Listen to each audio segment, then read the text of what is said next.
Najibah introduces her children, Karima 13, Marjabeen 10, Nakibullah 7, Hila 4. Like her, they're all opium addicts.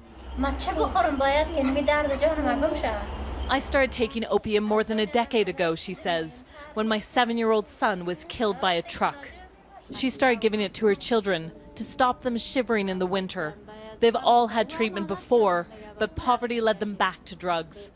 Najibah says opium, which she boils as a tea to suppress hunger pains, is cheaper than a meal, and it brings her family some happiness. This is one of the few treatment facilities for women and children in Afghanistan, but the problem of family addiction is growing because few get help and many relapse.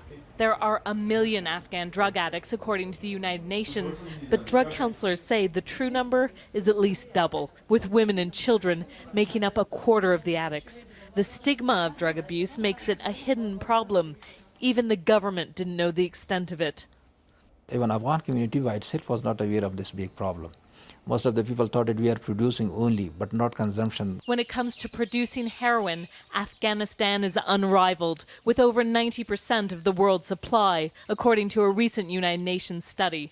Dr. Torpike Zazai runs the Family Treatment Center, treating over 100 children in West Kabul.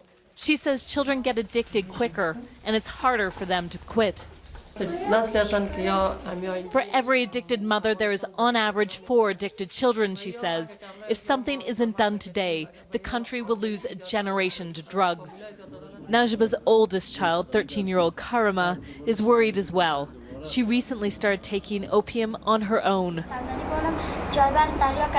I'm concerned my family will be addicts all their lives, she says. The family is planning to return to rehab. Karima hopes this time she'll beat the odds and become a normal teenage girl. But that will be difficult in a country which is the world's largest producer of opium poppies. Mandy Clark, CBS News, Kabul.